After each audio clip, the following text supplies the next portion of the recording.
Hello दोस्तों, कैसे हैं आप सब। उम्मीद करता हूँ कि सब बढ़िया होगा। आज हम आपको एक ऐसी खूबसूरत जगह का दीदार कराएंगे जहाँ हनीमून मनाना हर इंडियन कपल का सपना होता है। ये जगह प्रकृति की गोद में हिमालय की वादियों के बीच में स्थित है। यहाँ के हर घर में आपको सेब के पेड़ देखने को मिलेंगे और यहाँ एक गर्म पानी का झरना भी है और यही मिलता है सबसे लजीज याक का चीज। न सिर्फ अपनी खूबसूरत वादियों के कारण बल्कि अपने आकर्षक कैफेज, एडवेंचरस एक्टिविटीज और कई ऐतिहासिक मंदिरों के कारण भी हर साल लाखों की संख्या में सैलानी यहाँ घूमने के लिए आते हैं। खासतौर पर उत्तर भारत के लोगों को जब भी एक लॉन्ग वीकेंड मिलता है तो वो बैग पैक करके इस जगह की सैर के लिए निकल जाते हैं। दोस्तों, इसे भारत का सबसे सुंदर हिल स्टेशन और मोस्ट विजिटेड हिल स्टेशंस में से एक कहना गलत नहीं होगा। अब तो आप समझ ही गए होंगे कि हम किस राज्य की बात कर रहे हैं। दोस्तों, आज हम बात कर रहे हैं हिमाचल प्रदेश के कुल्लू जिले में स्थित एक खूबसूरत और मनमोहक हिल स्टेशन मनाली के बारे में। तो चलिए शुरू करते हैं आज की मजेदार वीडियो। मनाली के बारे में बात करने से पहले इसके नाम के बारे में आपको बताते हैं। आपके मन में भी कभी न कभी ये सवाल तो जरूर आया होगा कि आखिर मनाली का नाम मनाली कैसे पड़ा। बता दें कि इसका इतिहास आज से हजारों साल पुराना है। कहा जाता है कि ऋषि मनु के नाम पर मनाली का यह नाम रखा गया है। एक बार बाढ़ आने पर हजारों की संख्या में मनु ऋषि ने पशुओं की रक्षा की थी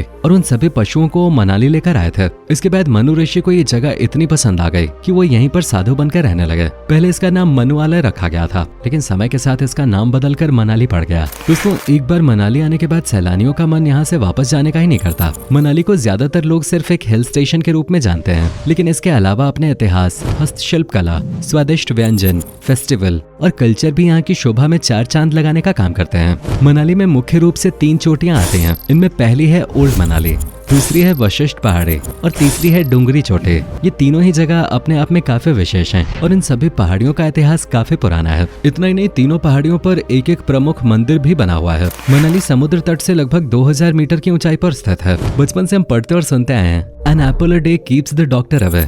मनाली के लोगों ने इस पंक्ति को कुछ ज्यादा ही सीरियसली ले लिया है। जी हाँ, मनाली में जितनी संख्या में लोग रहते हैं उतनी ही संख्या में सेब के पेड़ भी मौजूद हैं। यहाँ हर घर में आपको एक न एक सेब का पेड़ तो देखने को मिलेगा ही। यहाँ के सेब काफी स्वादिष्ट और मीठे माने जाते हैं। एक बार अगर आपने मनाली के सेब का स्वाद चख लिया तो शायद ही इसके बाद आपको कहीं और के सेब का स्वाद पसंद आएगा। इसके अलावा मनाली की चेरी भी काफी लाजवाब होती है। मनाली एक पहाड़ी इलाका है और इसलिए यहाँ पर पहाड़ी और हिंदी भाषा का प्रयोग मुख्य तौर पर किया जाता है। बता दें कि मनाली की लड़कियां भी काफी खूबसूरत और सुंदर होते हैं और यहाँ के लोग अपने मेहमानों का दिल खोलकर स्वागत करते हैं। वो अपने मेहमानों को भगवान की तरह मानते हैं। मनाली में रहने वाले लोगों की आय का मुख्य स्रोत टूरिज्म इंडस्ट्री पे ही आधारित है। यहाँ डायरेक्ट और इनडायरेक्ट वे में हर कोई टूरिज्म इंडस्ट्री से जुड़ा हुआ है। यहाँ के ज्यादातर लोग अपने घर में टूरिस्ट को कमरे किराए पे देते हैं। दोस्तों, हम कहीं भी घूमने जाते हैं तो उस जगह की लोकल डिशेस जरूर ट्राई करते हैं। आपको वेज पसंद हो या नॉन वेज, मनाली में हर किसी के लिए ढेर सारी वैरायटी उपलब्ध है। मोमोज और मैगी तो हर जगह आपको आसानी से मिल जाएगी। बबरू यहाँ की एक लोकप्रिय डिश है जो काफी हद तक कचौड़ी जैसी लगती है। याक के दूध से बना चीज भी यहाँ काफी पॉपुलर है। इसके अलावा ट्राउट फिश, पटांडे, भे,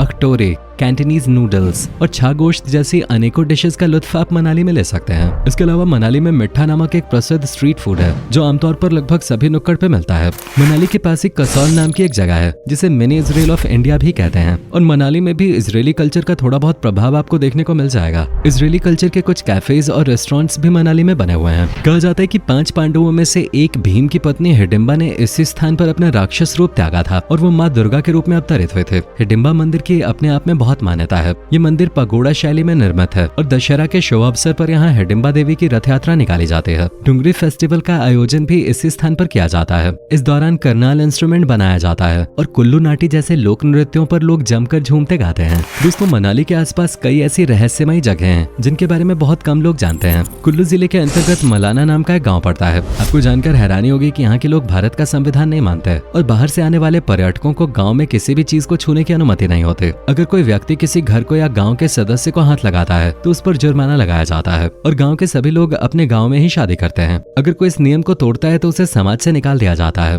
गांव में अगर कोई बड़ा फैसला लेना होता है तो जमलू देवता की मदद ली जाती है। इसमें दोनों पक्ष एक बकरा लेकर आते हैं और जहर वाले चाकू के साथ बकरे को चीरा जाता है। जिस बकरे की मौत पहले होती है उसे ही दोषी मान लिया जाता है। इतना ही नहीं, ये गाँव अपनी चरस की खेती के लिए भी काफी प्रसिद्ध है और इस चरस को मलाना क्रीम के नाम से जाना जाता है जिसकी दुनिया भर में बहुत डिमांड है। मनाली अपनी एडवेंचरस एक्टिविटीज के लिए काफी फेमस है। सोलंग वैली में आप पैराग्लाइडिंग का आनंद ले सकते हैं। दूर दूर से लोग यहाँ पैराग्लाइडिंग करने के लिए आते हैं। ट्रेकिंग के लिए भी ढेरों ऑप्शंस आपको मनाली में मिल जाएंगे। मनाली के किनारे ब्यास नदी बहती है, जिसका बहाव काफी तेज होता है। गर्मियों के मौसम में आप इस नदी में राफ्टिंग का आनंद ले सकते हैं। वहीं सर्दियों के मौसम में स्कीइंग और आइस स्लैगिंग जैसी एक्टिविटीज की जा सकती हैं। मनाली घूमना ही अपने आप में किसी एडवेंचर से कम नहीं है। यहाँ पर कार या बाइक ड्राइव करने में एक अलग ही सुकून मिलता है। अगर आप नेचर लवर हैं और ड्राइविंग का भी शौक रखते हैं तो यहाँ की खूबसूरत वादियां देखने में आपको काफी मजा आने वाला है। मनाली में आजकल हेलीकॉप्टर राइड की सुविधा भी शुरू हो गई है और हजारों फीट की ऊंचाई से हिमालय पर्वत श्रृंखला देखना काफी अच्छा एक्सपीरियंस होता है। मनाली के पास ही गुलाबा नाम की एक जगह है जो भारत का सबसे ऊंचा साइकिलिंग ट्रैक माना जाता है। जोगिनी वाटरफॉल्स तक आप पैदल ट्रैक करके जा सकते हैं। मनाली का इतिहास आज से हजारों साल पुराना है। सनातन धर्म के ग्रंथों विष्णु पुराण, रामायण और महाभारत में भी इस जगह का वर्णन किया गया है। मनु ऋषि भगवान विष्णु के परम भक्त है। कई जगह तो मनु को भगवान विष्णु का एक अवतार भी बताया गया है और उनके जरिए ही जीवन की उत्पत्ति हुई है। ओल्ड मनाली में मनु मंदिर बना हुआ है जो मनु ऋषि को ही समर्पित है। खुदाई के दौरान एक बार जमीन में से खून की धारा निकले थे और बाद में जब वहाँ और ज्यादा खुदाई की गई तो कुछ मूर्तियां प्राप्त हुई थी जिन्हें मनु मंदिर में स्थापित कर दिया गया। कहा जाता है कि महर्षि वशिष्ठ जो ब्रह्मा जी के मानस पुत्र थे, उन्होंने मनाली में ही आकर तपस्या की थी। वशिष्ठ पहाड़ी पर एक मंदिर भी बना हुआ है जो महर्षि वशिष्ठ को समर्पित है। इस जगह पर उन्होंने 18,000 सालों तक तपस्या की थी। यहाँ पर एक गर्म कुंड भी बना हुआ है जिसमें नहाने से सभी रोग और पाप दूर हो जाते हैं। मनाली से कुछ ही दूर एक घोस्ट टेम्पल भी है। कहा जाता है कि इस मंदिर के बाहर से जो कोई भी निकलता है उसे एक पानी की बोतल और सिगरेट के पैकेट का भोग लगाना पड़ता है, क्योंकि ये मंदिर एक ऐसे व्यक्ति की याद में बनाया गया है जिसकी भूख के कारण मौत हो गई थी। और न जाने कितने रहस्य मनाली की वादियों में छिपे हुए हैं। अगर मनाली के इतिहास के बारे में करीब से जानना है तो यहाँ स्थित नागर कैसल आप एक बार जरूर जाएं। पहले ये राजाओं महाराजाओं का किला हुआ करता था, लेकिन अब इसे एक होटल और टूरिस्ट डेस्टिनेशन के रूप में विकसित कर दिया गया है। मनाली में जगदीपट टेम्पल है और कहा जाता है कि हिंदू धर्म के सभी देवी देवता साल में एक बार इस मंदिर में आते हैं और एक बैठक का आयोजन करते हैं। इसके अलावा भी मनाली में घूमने लायक ढेरों जगह हैं। दोस्तों, आप रोहतांग पास मिस मत कीजिएगा।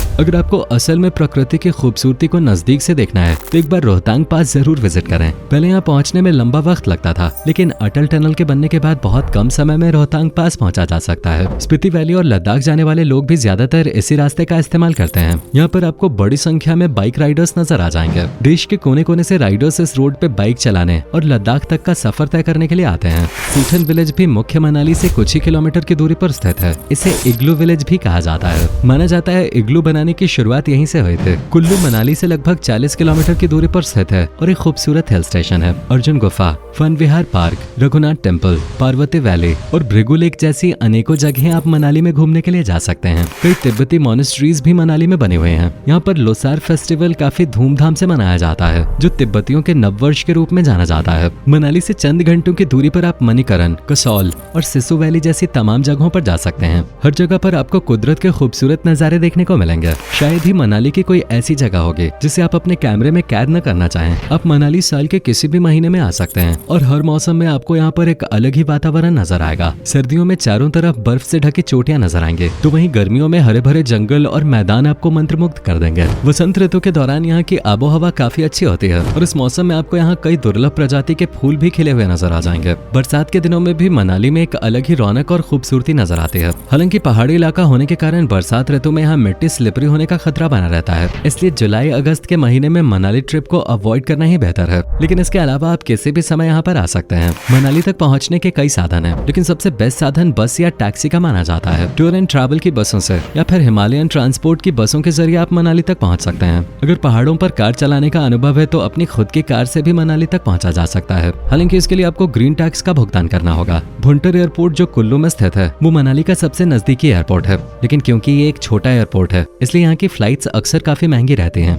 रेल मार्ग से अगर आप जाना चाहते हैं तो कालका या शिमला तक आप जा सकते हैं और उसके आगे का सफर आपको बस या टैक्सी से करना होगा। मनाली में रहने के लिए आपको हर तरह के होटल्स और रिजॉर्ट्स मिल जाएंगे। मॉल रोड के पास अगर आप होटल लेंगे तो वो आपको थोड़ा महंगा पड़ सकता है। 1-2 किलोमीटर की दूरी पर आपको कम बजट में अच्छे होटल मिल जाएंगे। मनाली में होम स्टे की फैसिलिटी भी आसानी से मिल जाएगी। तो दोस्तों, ये था खूबसूरत हिल स्टेशन मनाली। उम्मीद करता हूँ कि आपको हमारा ये एपिसोड पसंद आया होगा। आपको मनाली की कौन सी खूबी सबसे अलग लगे हमें नीचे कमेंट करके जरूर बताएं। आप में से अगर कोई है मनाली या फिर हिमाचल प्रदेश से तो हमें जरूर बताइएगा। वैसे अगर नहीं हो तो क्या आप कभी मनाली गए हो, और अगर गए हो तो आपका एक्सपीरियंस कैसा रहा है ये भी हमारे साथ शेयर जरूर कीजिएगा। साथ ही इस वीडियो को अपने दोस्तों और रिश्तेदारों के साथ शेयर करना मत भूलिएगा। हमारे चैनल को सब्सक्राइब भी जरूर कर दीजिएगा। वीडियो को अंत तक देखने के लिए आपका बहुत बहुत शुक्रिया। आपसे आपसे फिर मुलाकात होगी एक और नई वीडियो के साथ।